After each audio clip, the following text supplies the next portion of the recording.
a importância das terapias holísticas e a importância da expansão da consciência. Algumas pessoas me perguntaram: Cassiano, em que momento e que idade você despertou?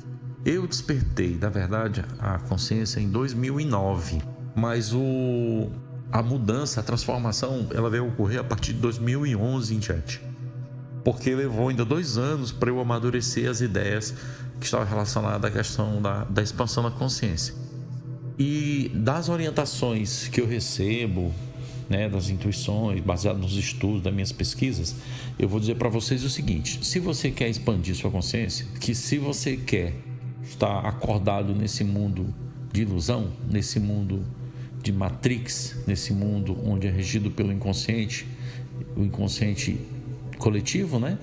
E o inconsciente individual de cada um pelo sistema de crença, você precisa estudar e dominar alguns assuntos. Um dos assuntos principais que você deve estudar são os assuntos que envolvem a compreensão de espiritualidade. E o que é mais importante nos assuntos de espiritualidade, as fontes mais sérias de espiritualidade são as fontes que vêm do Oriente. Os estudos que vêm do budismo, os estudos que vêm do Tao, os estudos que vêm da teosofia. Esses estudos são os mais importantes que tem no mundo, porque eles dão origem a todos os outros processos, tá? A Índia é a principal fonte de sabedoria do autoconhecimento no planeta. Tanto que quando eu estive na Turquia, a Mevlana, que é o canal que recebe o livro, que recebe as informações do livro, dos estudos, da Associação pela Paz para o Mundo, que fica em Istambul, ela falou isso claramente. 2 países no mundo não têm centros do livro e não usam muito livro. Esses países são o Japão e o outro país é a Índia. Só que a Índia, ela é muito forte, muito desenvolvida nessa questão de expansão da consciência, de despertar da consciência, e eles desenvolveram bastante essa parte de espiritualidade, mas esqueceram a parte da consciência coletiva. Tanto que ainda hoje lá existe muita pobreza, muita desigualdade social. E no Japão, eles desenvolveram o intelecto, a capacidade de consciência com relação à compreensão da coletividade, mas são muito pobres em espiritualidade. Então, um é rico numa coisa e falta outra, né? Mas esses países, né, Japão, China, também, né, a Índia, a Nepal, esses países do Oriente são os principais responsáveis pela transmissão desse conhecimento, digamos assim, mais nato. Tanto que os grandes mestres, a grande maioria, bebeu nessas fontes.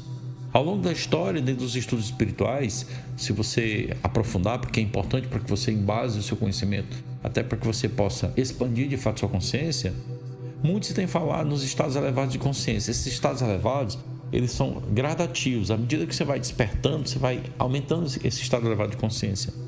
Eles são alcançados mediante o desenvolvimento das capacidades que toda pessoa tem. Como eu sempre falo, vocês todos são seres infinitos. Se a gente é um ser infinito, então nós estamos num corpo que nos limita. Mas o que mais nos limita é a nossa mente. É a nossa incapacidade de compreender os nossos problemas, é a nossa incapacidade de entender a nossa vida. Então, o Oriente Antigo, os estudantes iniciados naquela época sempre buscaram a condição de elevar a sua consciência. Houve iniciados no Antigo Egito, houve iniciados dos mestres taoístas da velha China, os monges tibetanos, que foram bastante influenciados pelos ensinos do Buda. Mas antes do Buda Siddhartha, houve outros Budas. E eles todos buscavam esse estado de iluminação interna. Porque quando você desperta, você expande a consciência. O meu trabalho é o quê? Expandir a consciência. O despertar já é um outro estágio. Então eu primeiro expandi e depois despertei. Aí vem um processo de um grau menor de iluminação. Mas esse grau ele só aumenta à medida que você vai se conectando, você vai conhecendo sua missão, seu propósito. Por que isso é importante? Porque é disso que vai fazer com que você, é desses estudos, desse conhecimento, dessa busca interior que vai fazer você realizar os seus objetivos e seus sonhos. E aí você se torna farol e luz para as outras pessoas. Por isso que eu sempre falo, você deve ajudar outras pessoas que não têm essa compreensão, que não têm essa capacidade. Então, desde a velha Índia, que os yogis, que são os principais mestres de expansão da consciência, eles vêm dominando essa técnica de consciencial, que é conhecido num livro muito bom do Ramatiz, chama-se Samadhi. Samadhi é essa condição de estado de iluminação espiritual, no qual o ser, ele sente que ele está ligado numa espécie de unidade cósmica. Ele se sente uno com o próprio universo. É quando o vácuo quântico e ele é uma coisa só, quando você e o todo é uma coisa só.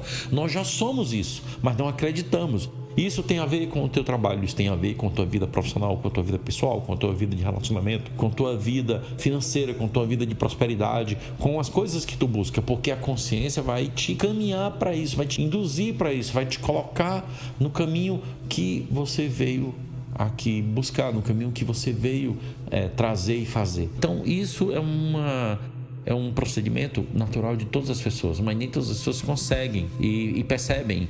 Nós já estamos ligados ao todo. Então, quando a pessoa sente nesse estado de samadhi, ele se sente uno com o próprio universo e todos os seres. E é isso que eu comecei a sentir quando eu despertei. Eu notei que eu estava interligado a todos os seres, às plantas, aos animais, às pessoas. Foi daí que eu comecei a gravar os áudios. Porque eu sempre dizia, não, eu só vou fazer esse trabalho a partir do momento que eu me senti em unidade com o todo. Tanto que o trabalho no começo ele teve uma ressonância muito forte. Daí a gente expandiu. Pra vocês terem uma ideia, eu tive um dia que eu tinha 1000 mensagens no Facebook de pessoas querendo entrar no grupo. 1000 mensagens. Aí eu me assustei. Eu fiquei assustado com aquilo. Mas com o tempo eu fui trabalhando, fui desenvolvendo os grupos e agora nós estamos entrando numa nova fase. Que é essa nova fase? Essa busca do despertar e da expansão de uma forma mais acelerada, com menos misticismo. De uma forma que você entenda como funciona o intelecto, o cérebro, porque ele é responsável por esse processo também. Os neurocientistas falam que a mente é o cérebro em ação. Então, se você desenvolve seu intelecto, que é a capacidade de compreensão lógica das coisas, você vai ter um conhecimento. Esse conhecimento vai se estabelecer como algo que você vai acreditar, ou seja, uma crença. É você substituir esse modelo mental que você tinha por um novo modelo mental. Aí você começou o quê? Expandir sua consciência para você chegar no estágio do despertar. E aí você começa a se conectar com essa energia, com esse campo quântico, porque a física quântica veio explicar que isso não é místico, não é esotérico, existe ciência por trás. Então esse samadhi é quando você se sente dentro da mente cósmica, você se reconhece como uma centelha divina, viva e imortal, você está imerso na luz, né? E Brahma, que é o nome que na Índia eles chamam do todo, do universo, de Deus, do Ser Supremo, você vai notar que você é isso. Os ocultistas ocidentais eles chamavam essa condição especial de expansão da consciência. Muitos budistas chamam disso de Satori.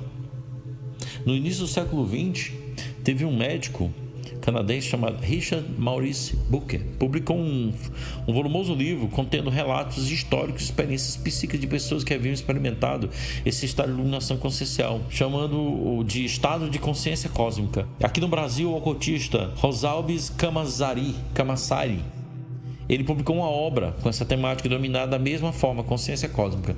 Consciência cósmica é quando você se unifica com o consciente do todo, do uno. Essa é a nossa missão, levar a palavra através da nossa experiência, do nosso know-how, das experiências com as terapias. Por que eu falo das terapias holísticas? Porque a terapia holística, ela olha você como um todo, ela olha você como um ser integral. Você não é um ser separado de todos os teus corpos, né?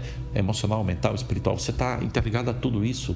Então, quando você não trata só o corpo, você não trata só o efeito, você trabalha a causa, a origem da causa. Muitas vezes a origem da causa está na ancestralidade, na família, uma informação que vem na ancestralidade da família. Existe uma técnica na psicologia chamada genograma, que você desenha a árvore da família. Vocês devem buscar essa busca de se tornar um ser multidimensional. É isso que vocês devem buscar. E essa expansão, esse despertar, vai tornar a vida de vocês melhor. E com esse farol de luz você vai poder iluminar outras pessoas. E aí nós diminuímos a violência, a pobreza, a desigualdade social, nós resolvemos as questões políticas, resolvemos tudo. Então eu sempre digo, é a consciência que vai mudar o mundo. Se você tem consciência, você muda as coisas. Agora, se você não tem consciência, você não muda nada. Infelizmente, muitas pessoas não conseguem parar para estudar, não conseguem, ficam concentrados no cotidiano. Nós estamos hipnotizados pelos aparelhos eletrônicos. Gente, eu só uso o meu celular para gravar áudio e responder algumas pessoas e tal, mas eu não fico 24 horas com o celular ou no computador, na internet. As pessoas estão hipnotizadas com os problemas, elas não sabem sair dos problemas, estão travadas, bloqueadas e não sabem, e depois reclamam que as coisas não funcionam. As oportunidades estão aí, está para todo mundo. O que a gente deve é se concentrar e ter foco nisso. Gratidão a todos.